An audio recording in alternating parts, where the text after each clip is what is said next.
Mesdames et messieurs, bonjour. 15 heures au Caire, à l'heure de notre journal en langue française. Et tout de suite, les principaux titres.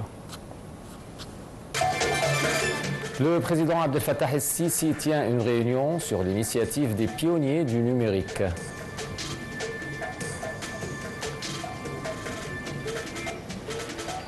Au 600e jour de l'agression israélienne contre le peuple palestinien dans la bande de Gaza, 33 personnes tuées lors du bombardement des forces de l'occupation.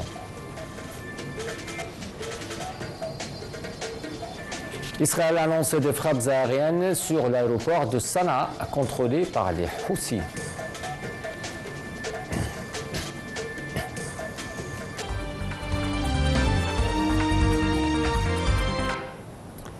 Avec la une des actualités, le président Abdel Fattah el-Sisi s'est réuni avec le ministre des Communications et de l'Informatique, Amr Talat. La réunion était centrée sur l'initiative des pionniers du numérique et en particulier les mesures de la mise en place de l'initiative qui sera lancée en septembre 2025. Au cours de la réunion, le président el-Sisi a abordé les mesures prises pour créer une plateforme pour l'enregistrement à l'initiative ainsi que l'achèvement des préparatifs technologiques et d'ingénierie.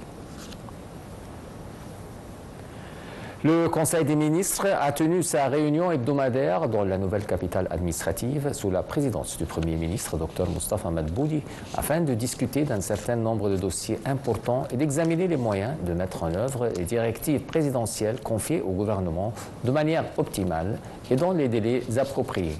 Le Conseil des ministres a examiné notamment le suivi des directives du président el-Sisi au gouvernement pour couvrir les besoins des citoyens, intensifier les efforts visant à réduire l'inflation et continuer à augmenter les dépenses dans les secteurs de la santé, de l'éducation et de la protection sociale.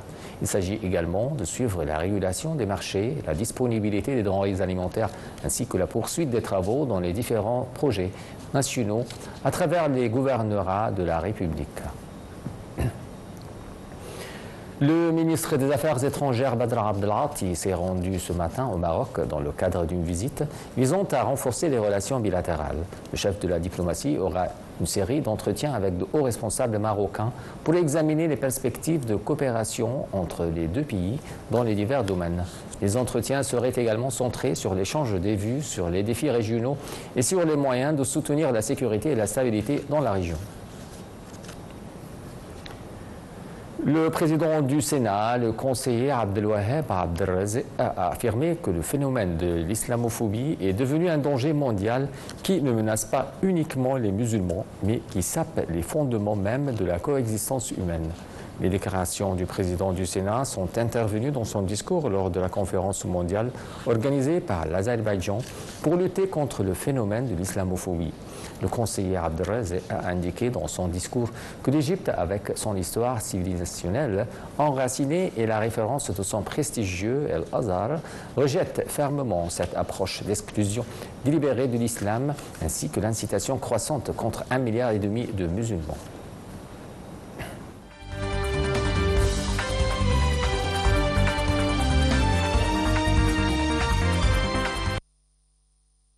Au 600e jour de l'agression israélienne contre le peuple palestinien, 33 personnes ont été tuées aujourd'hui lors du bombardement et des forces de l'occupation israélienne de diverses régions de la bande de Gaza. L'aviation de l'occupation a bombardé les régions du centre et du nord de la bande, tuant 15 personnes, dont des femmes et des enfants. Un raid israélien a également ciblé une maison, tuant 9 personnes et blessant 15 autres, ainsi que 6 autres personnes ont été tuées d'une seule famille à l'issue du bombardement de leur maison. La bande de Gaza est passée à 54 084 personnes, dont la plupart sont des enfants et des femmes, et plus de 223 308 blessés depuis le début de l'agression israélienne.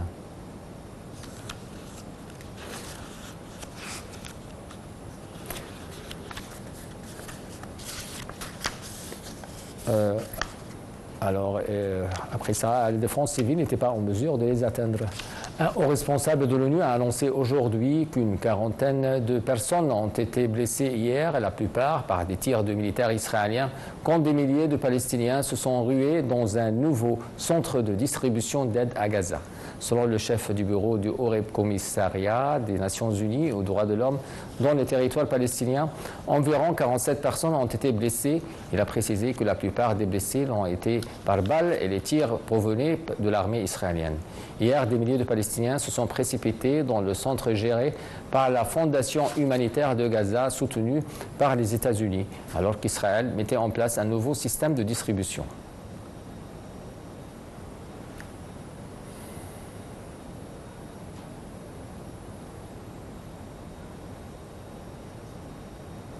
Le sous-secrétaire général et chef du secteur des médias et de la communication de la Ligue arabe, l'ambassadeur Ahmed Rachid Khattabi, a salué la forte position majoritaire au sein de l'Union européenne, 17 sur 27 membres, concernant la décision de réviser l'accord de partenariat existant avec Israël à la lumière de la proposition soumise par le Royaume des Pays-Bas.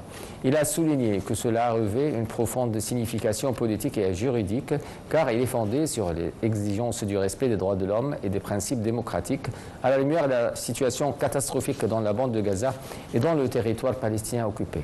L'ambassadeur Khattabi a déclaré que des positions fermes similaires, telles que la reconnaissance d'un État de la Palestine, la menace de sanctions contre Israël, l'interdiction des ventes d'armes, le gel des négociations de libre-échange et l'interdiction de l'importation de produits de colons, sont des étapes avancées pour imposer davantage de pression internationale pour mettre fin à l'agression israélienne à Gaza.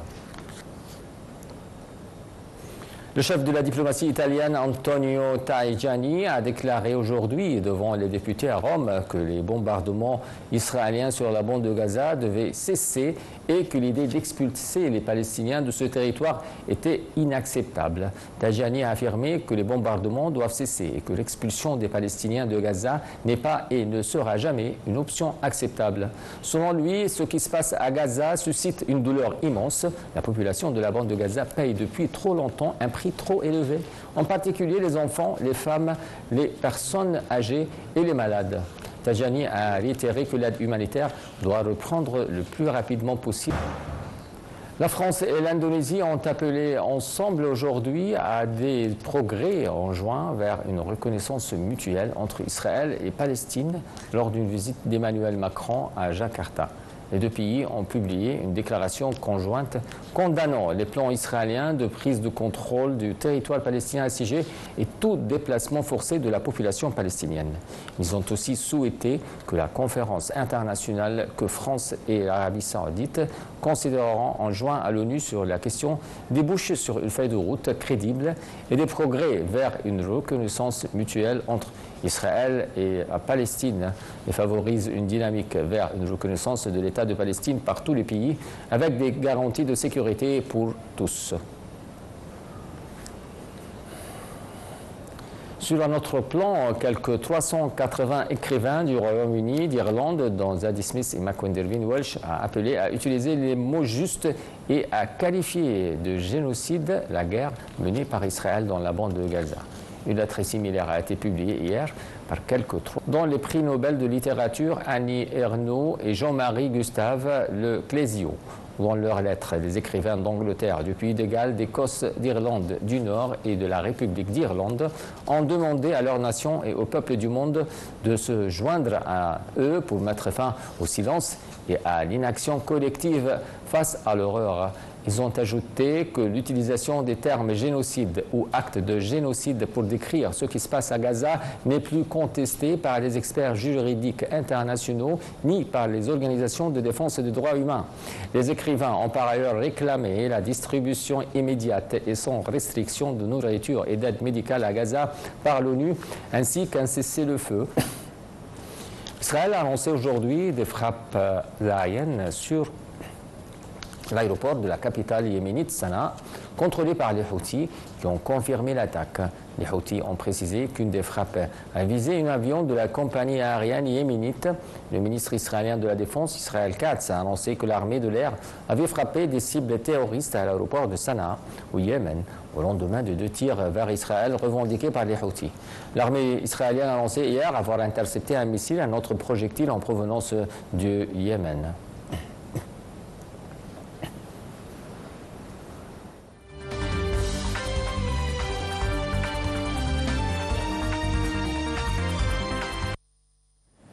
L'Iran, engagé dans de délicats pourparlers sur le nucléaire avec les États-Unis, a affirmé aujourd'hui qu'il pourrait autoriser une visite d'inspecteurs américains de l'Agence internationale de l'énergie atomique, l'AIEA, en cas d'accord avec Washington. Mohammad Islami, le chef de l'organisation iranienne de l'énergie atomique, a déclaré que si les demandes de l'Iran sont prises en compte, alors l'organisation reconsidérera la possibilité d'accepter des inspecteurs américains. La Russie a affirmé avoir pris un village de la région ukrainienne de Soumy dans le nord-est du pays. Le président ukrainien Volodymyr Zelensky ayant assuré la veille que Moscou y préparait une possible offensive. Le ministère russe de la Défense a affirmé dans un communiqué que ses troupes s'étaient emparées du village de Kostantiniev, collé à sa frontière. Lundi, il avait déjà revendiqué la prise de 2 villages dans cette région où la Russie a dit vouloir créer une zone tampon pour empêcher des incursions ukrainiennes sur son territoire.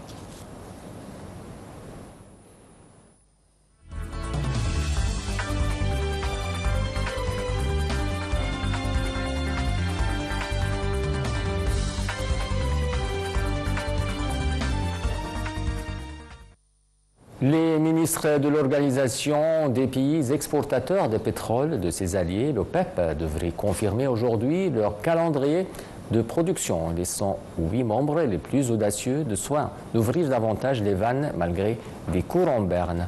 Le cartel de 22 pays producteurs possède une importante capacité de production de pétrole inexploitée car depuis 2022, pour endiguer le recul des cours, ils ont adopté une stratégie de coupe plusieurs bandes. Lors de la précédente réunion ministérielle en décembre 2024, l'OPEP, jouant la prudence, avait décidé d'attendre jusqu'à la fin 2026 pour revenir à les réductions collectives d'environ 2 millions de barils quotidiens et celles additionnelles de certains pays membres de 1 650 000 de barils par jour. Avec cette nouvelle, mesdames et messieurs, on vient à la fin de notre journal. Merci de l'avoir suivi.